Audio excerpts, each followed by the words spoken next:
Godzilla Kong a finalement été publié numériquement à travers le monde, ce qui signifie que nous obtenons tous nos mèmes préférés en 4K HD net. Mais à travers toute l'absurdité du Nouvel Empire, il y a une obscurité en son cœur. Adam Wingard est avant tout un réalisateur d'horreur. Ses films ont cherché à déconstruire ce que nous attendons du genre et à enlever les couches de ce qui fait d'un méchant un méchant. Dans The Guest, nous nous rapprochons d'un psychopathe et nous voyons vraiment ce qui le fait tic-tac. Il est donc à prévoir que cette idéologie se transmette au royaume des monstres. Avec Godzilla vs Kong, nous avons eu une histoire plus intime car nous nous sommes rapprochés du roi sur un plan émotionnel. Nous avons vu de la tristesse, de la peur, de la joie, le tout, mais avec Godzilla Kong, The New Empire, Wingard a cherché à nous faire comprendre les monstres à un degré encore plus grand, nous plongeant profondément dans leur monde primordial et nous invitant à marcher 1 kilomètre dans leurs chaussures colossales, non seulement de notre personnage héros, mais aussi du méchant. Mais pourquoi est-ce si important? Comprendre les monstres des films dépasse le simple divertissement. Cela offre une perspective unique pour explorer des thèmes complexes et des problèmes sociétaux. Les kaijus sont devenus des symboles emblématiques qui portent une profonde signification culturelle et offrent un potentiel narratif riche. Les batailles entre des monstres gigantesques et des armes fabriquées par l'homme servent d'allégorie pour les luttes de pouvoir dans le monde réel, qu'il s'agisse de tensions géopolitiques ou des dangers de la militarisation. Nous avons déjà vu ces thèmes explorés dans le Monsterverse. À travers ces récits, le public est invité à réfléchir aux implications éthiques des avancées technologiques et à la quête de domination. De plus, les titans servent souvent de reflet des peurs et des angoisses sociétales, que ce soit la peur de la solitude, la peur de l'inconnu ou la peur de la mort elle-même.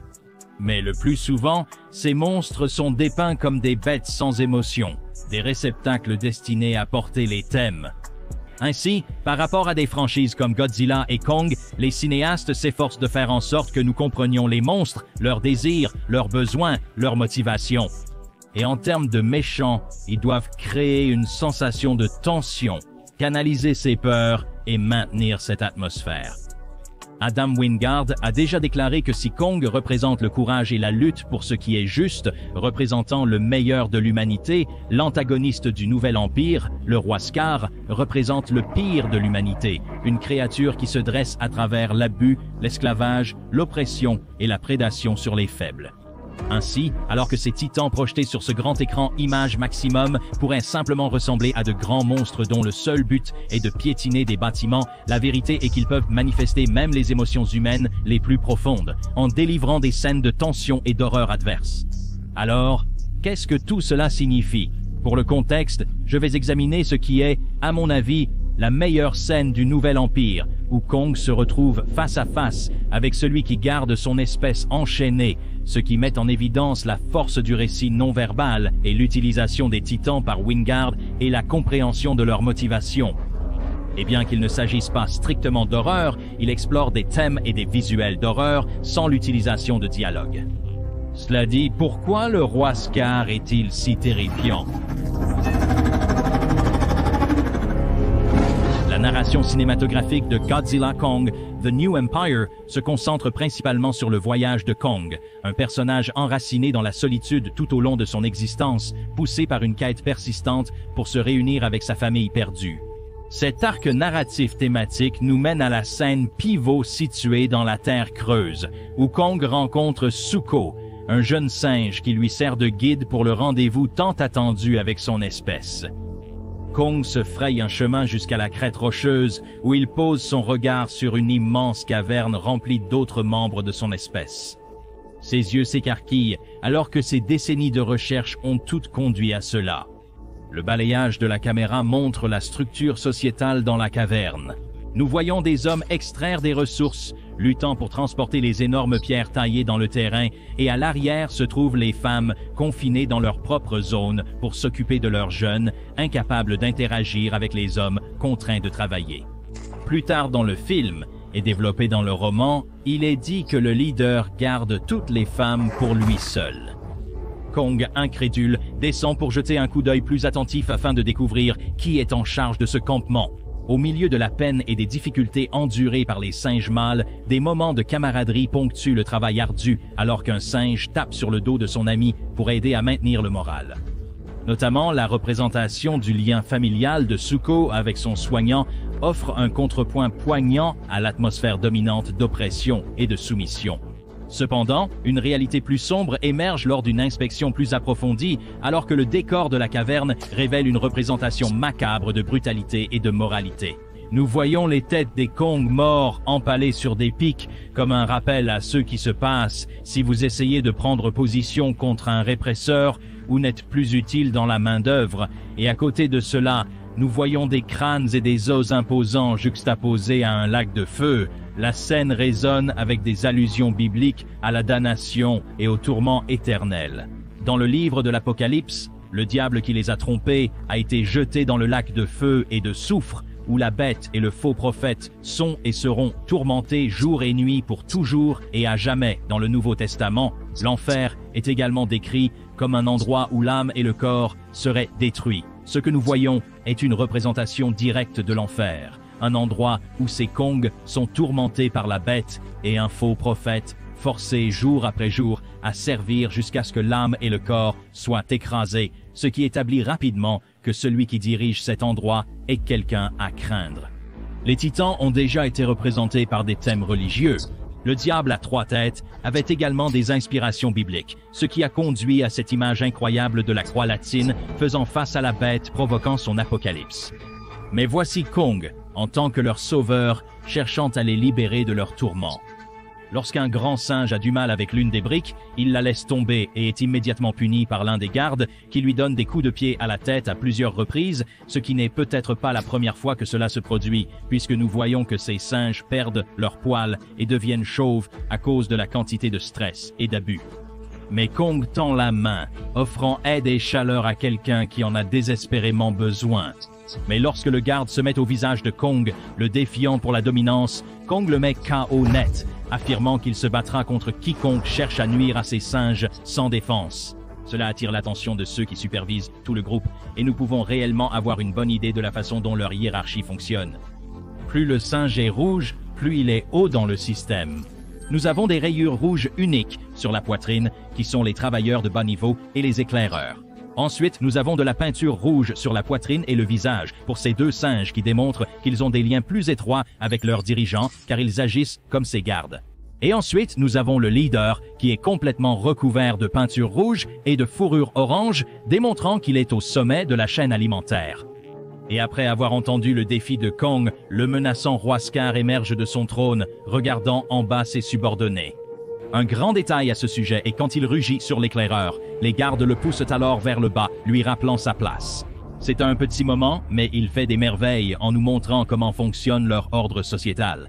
La musique aussi aide vraiment à souligner la tension dans cette scène, amplifiée par le score de chant qui vous fait sentir comme si vous étiez là, au milieu de tout, retenant votre souffle avec la foule effrayée. Mais Kong ne recule pas, alors Scar saute au sol pour regarder de plus près. À son arrivée, le reste de l'espèce de Kong s'incline en signe de soumission. Chez les gorilles et dans la nature, quiconque maintient un contact visuel direct est un challenger et un ennemi qui est venu perturber la famille. Un contact visuel direct déclenchera donc le dos argenté à charger et à vous combattre pour défendre son groupe. Ces singes le savent, alors ils détournent les yeux parce que, de ce que nous avons vu, nous savons de quelles horreurs il est capable. Jusqu'à présent, on nous a dit, en fonction des environs et du comportement des singes, combien cet enfer est un endroit terrifiant où résider, avec une civilisation entière piégée et forcée de travailler, l'alternative étant la mort ou la torture, tout cela aux mains de cette menace, le tyrannique roi Scar. Pourtant, au milieu de la noirceur de leur situation, les subtilités de la communication non verbale émergent comme un point focal captivant. La façon dont les singes interagissent en dit long sans un seul mot, vous pouvez pratiquement ressentir les dynamiques de pouvoir en jeu, des regards soumis aux postures territoriales. Scar King tourne autour de Kong et l'évalue avant de regarder de plus près dans sa bouche pour voir qu'une dent a été enlevée, puis il commence à rire. suggérant qu'il pense que Kong est moins un animal à cause de la dent artificielle, puis peut-être par peur, le reste des singes se joint à lui, craignant ce qui pourrait leur arriver s'ils ne plaisantent pas leur dirigeant, mais Scar entend le rire de Zuko et lui rappelle rapidement sa place, les yeux noirs profonds scrutant son âme. En se basant sur la façon dont Zuko se recroqueville, on peut supposer que ce n'est pas la première fois qu'il est maltraité par Scar. En fait, si vous regardez de plus près son visage, nous pouvons réellement voir qu'il a déjà été blessé avec la cicatrice autour de son œil. Et pour aggraver les choses, parce que Zuko est le seul à avoir la même couleur de cheveux que Scar, cela nous dit qu'il est en réalité le fils de Scar, ce qui ajoute simplement une autre couche d'obscurité à la façon dont il raconte l'histoire. Mais ensuite, son tuteur intervient pour essayer de le protéger et il suffit d'observer leur langage corporel et leurs expressions pour comprendre exactement ce qu'ils pensent. Kong exprime son inquiétude que le petit puisse être blessé, et vous pourriez remarquer qu'il a sa main prête à saisir le manche de sa hache. Et Scar adopte une posture droite pour ramener l'attention sur lui en tant que dominant, avant de se retourner et de donner à Kong un sourire suffisant. Et Kong le regarde dans les yeux comme s'il pensait « n'essaie pas ». Toute la scène est un chef-d'œuvre de narration visuelle, chaque regard et geste ajoutant au suspense, et lorsque le roi Scar donne un coup de pied joyeux au gardien de Zuko dans la fosse de lave juste pour prouver un point, vous savez que les choses ont pris un tournant sombre. Kong rugit pour défier officiellement le roi Scar en tant que leader de ces grands singes, et ils préparent tous deux leurs armes dans une tentative d'intimider l'adversaire. Puis les singes environnants commencent à scander et à frapper le sol, faisant un spectacle du combat, laissant entendre que ce n'est pas la première fois que cela se produit et que le roi Scar sort vainqueur à chaque fois. Et la bataille qui s'ensuit est une excellente démonstration de la façon dont ils sont tous deux des bêtes aux pouvoirs inimaginables, mais diffèrent physiquement. Ils chargent, et à chaque échange de coups, les attributs physiques distincts des combattants se mettent en évidence, mettant en lumière les styles et les stratégies contrastées en jeu. Malgré sa silhouette mince, le roi Scar se déplace avec une grâce presque sans poids. Ses mouvements sont un flou de vitesse et d'agilité, alors qu'il danse autour de la forme massive de Kong. Mais Kong est physiquement plus puissant, forçant Scar à utiliser ses deux mains face à la force immense de sa hache. Mais Kong frôle la fin lorsque Scar enroule son fouet d'os autour du cou de Kong et l'étrangle jusqu'à l'épuisement. Et au lieu de la colère ou de la lutte, Scar trouve la situation drôle, riant de la douleur de Kong, juste une autre victoire dans son livre d'histoire vieux de plusieurs milliers d'années. Ce qui distingue le roi Scar de tout antagoniste rencontré dans la franchise, c'est son plaisir glacial à infliger de la douleur, contrairement au simple prédateur guidé par l'instinct. Le roi Scar tire un plaisir tordu de sa malveillance. Ce n'est pas simplement la survie du plus apte, c'est un plaisir sinistre dans la souffrance des autres qui alimente ses actions horrifiques. Avec chaque acte de cruauté calculé, il se délecte de sa propre dépravation, savourant le pouvoir qu'il exerce sur ses victimes. Dans un paysage cinématographique peuplé de méchants, motivés par le devoir ou la nécessité, le roi Scar se distingue comme une incarnation joyeuse du mal pur. Une force malveillante dont l'existence même sert de représentation des profondeurs de la dépravation humaine. Bien que Kong parvienne à trouver la force de dominer Scar et qu'il le jette au sol, le désorientant et l'obligeant à reprendre son souffle. Et à ce moment, on pourrait presque croire que Scar est impressionné. Alors que le rugissement défi de Kong résonne à travers la caverne, Scar, invaincu, laisse échapper un rire sinistre et sort son arme secrète, cachée sous le lac de feu, une bête ancienne, Shimo, que le roi a gardé enchaînée contre sa volonté.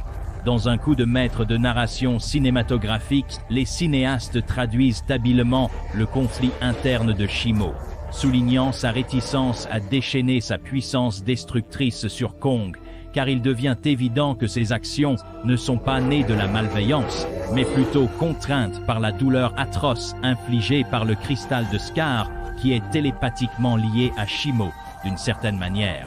La seule façon d'arrêter la torture est d'obéir aux ordres de Scar, et c'est d'attaquer Kong avec son souffle glacial.